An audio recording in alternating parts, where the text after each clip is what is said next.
હા નારાયણભાઈ, જી હા ડોક્ટર સોનેરી બોલું છું, કલોલથી વિપુલ સોનેરી. હા સાહેબ બોલો ને.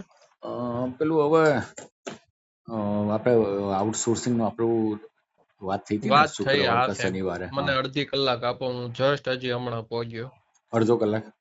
હા મને કયો અડધી કલાક આપો, હું તમને કન્ફર્મ જવાબ કારણ કે આપું. મેં બધા હા કર્મચારીઓ બહુ હેરાન થાય છે. તમે મને શુક્રવાર શનિવારનું પ્રોમિસ આપ્યું હા અને પણ સાહેબ શનિ રવિ સારું રજા સારું હતી ને હા એટલે. કે આપણે આમ આદમી પાર્ટીના આગેવાન છે વિનોદભાઈ કરીને, હા 2 મિનિટ વાત કરો ને એમની જોડે. હા આપ. હા હા. હેલો, જી સાહેબ. Hospital committee chairman Vinod Parmar વાત કરું. હા બોલો ને સાહેબ. હવે આ છેલ્લા 4 મહિનાથી સેલરી નથી આવતો અને પહેલા પણ ઇરેગ્યુલર હતું. તેનું કારણ શું? એક. બીજું કે આ લોકોને તમે પગાર ના આપો, બરાબર છે, તો એનાથી શું થશે એમ મને સમજાવો. તમે પરિસ્થિતિ કેવી થાય આ લોકોની? તો સાહેબ તમને તો ખબર હોવી જોઈએ, બોલો. જો સાહેબ, હવે છે ને એસ્ક્રો અકાઉન્ટ દ્વારા પગાર થાય છે.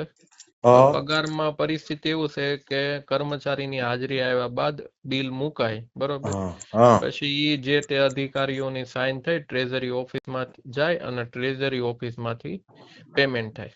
બરાબર હવે એનું કારણ એવું હોય છે કે જે જગ્યા કે જે ડિપાર્ટમેન્ટ હોય છે એની પોતપોતાની છે ને ગ્રાન્ટ હોય છે. બરાબર. હવે ઈ ગ્રાન્ટ ઘણી વખત ઓછી વધતું થાય. મને અત્યારે મને બધી જ્યાં જગ્યાએ સુધી મને પરિસ્થિતિ એવી છે કે હા બોલો. 3 મહિનાથી બધી જગ્યાએ ગ્રાન્ટ આપી નથી સરકારમાંથી. બરાબર.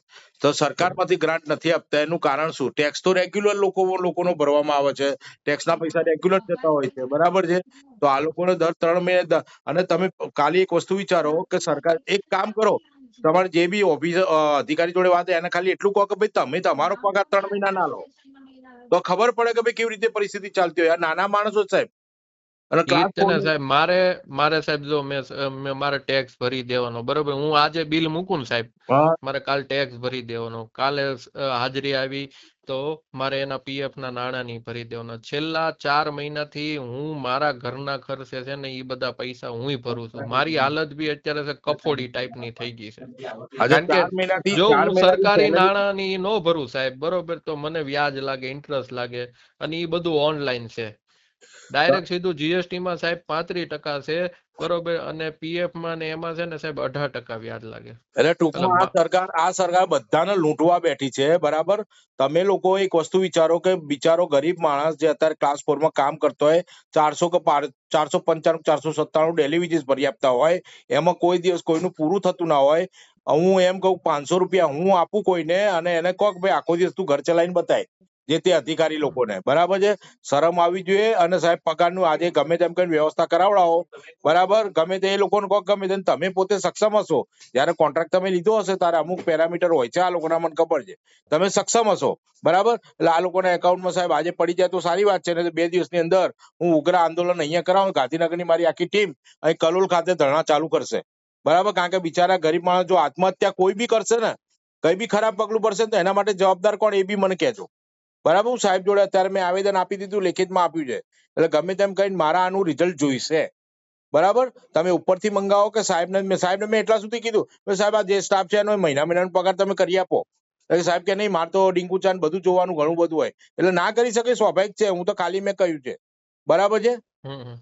તો ગમે તેમ કહીને તમારા ઉપર જે બી હોય આરોગ્ય વિભાગમાં કોઈ બી ને કહેવાનું હોય કહી દો ને, તાત્કાલિક ધોરણે આ લોકોનો પગાર આજકાલમાં મને આજે જ આજ 7 સુધીમાં વ્યવસ્થા કરાવી દો, બરાબર. જે બી ઉપરનું હોય ને તો મારી જો વાત કરાવડાવો. મારો નંબર આવી ગયો તમારામાં. હું એને વાંધો નહીં. કહું હા કે ભાઈ શું છે આ પરિસ્થિતિ, ને પછી હું મીડિયાને લઈને બધું ચડાવીશ આરોગ્ય મંત્રી જોડે, અગ્ર સચિવ જોડે.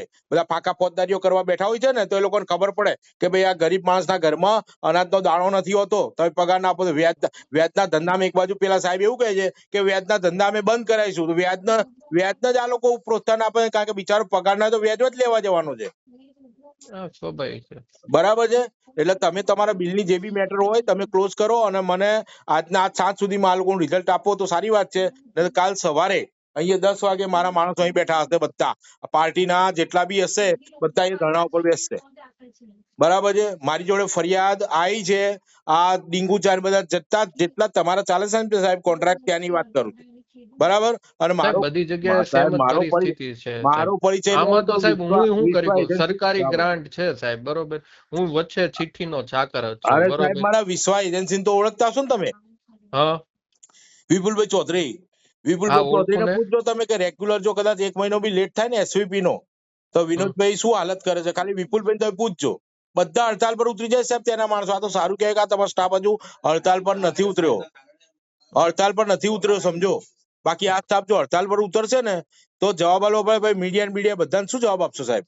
નાકરાણીભાઈ એક પ્રેમથી આ સમજવાની વાત છે. ચલો બીજી બધી એક બાજુ જવા દો, ખાલી માણસાની વાત છે. કોઈ ઘર કેવી રીતે ચલાવે? બરાબર. પૈસો ના મળે તો ઘર કેવી રીતે ચાલે? મેડિકલ ત્યાં હોય, રેશનિંગ ત્યાં હોય, ઘરનું લાઇટ બિલ હોય, છોકરાઓનું શિક્ષણ હોય, બધું જ સાહેબ જોવાનું હોય. નાકરાણીભાઈ સમજો. હા હા સાહેબ ખ્યાલ જ છે ને. બરાબર છે. એટલે તમે ઉપર જેને કહેવાનું એને કહી દો. અને તાત્કાલિકમાં આજ સાંજ સુધીમાં આ લોકોના એકાઉન્ટની અંદર પૈસા પડી જવા જોઈએ. બરાબર સાહેબ, હું એટલું સમજુ છું. નહીં તો ભાઈ કાલથી અમારા અહીંયા આંદોલન ચાલુ થઈ જશે. આખા ગુજરાતમાં બધાને ખબર પડી જશે. આ સરકારની પોલે ખુલી જશે બધી. કોન્ટ્રાક્ટ જ આ લોકો લાયા. મને ખબર છે કે તમારે 2% હાલવા પડે છે ટોટલ બિલમાંથી ભાજપને. એ મને ખબર છે. ટોટલ 545 કરોડનું નેટવર્ક છે આ લોકોનું, ખાલી કોન્ટ્રાક્ટનું આરોગ્યના. અને એમાંથી 2% ગણી લો. મને બધી જ ખબર છે. તમારે જેવા કોન્ટ્રાક્ટરે જ મને માહિતી આપેલી છે. લો બરાબર છે. એટલે તમે તમારો ધંધો કરી રહ્યા છો, બરાબર. તમારા ધંધામાંથી એ લોકો નફો લે છે 2% લઈ. 2% જ મેં ઓછા કીધા છે. એટલે એ લોકોને કહો એક વખત ધંધો બંધ કરો, 3 મહિના 4 મહિના, અને પછી રેગ્યુલર પગાર થવો જોઈએ. અને હું તો કોર્ટે ચડેલો જ છું, બરાબર છે. હું કોર્ટમાં રજૂઆત જ કરવાનો કે કોન્ટ્રાક્ટ સિસ્ટમ જ બંધ કરો. આ જે લોકો નફાખોરી કરવા માંગે છે એ લોકોને જ કમાવાના ધંધા કરી આપે છે. ગરીબના ટેક્સના પૈસા બિચારાને કેમ આપતા નથી તમે? ટેક્સના જ પૈસા છે ને લોકોના. તમારા થ્રુ આ લોકોને આપે એના કરતા ડાયરેક્ટ આપે શું વાંધો આવે? એક માણસ પાસે 5 કે 10 હજાર રૂપિયા તમારા લોકોને કમાવાના હોય છે. મને ખબર છે, બધી જ ખબર છે.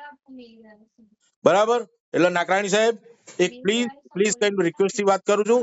આજ સાંજ સુધીમાં આ લોકોને એકાઉન્ટમાં પૈસા પડી જાય એવું કરજો. ને પછી કાલથી અમારે ઉગ્ર આંદોલન મારે કરવું પડશે સાહેબ. હો લો આપું સાહેબ. સારું.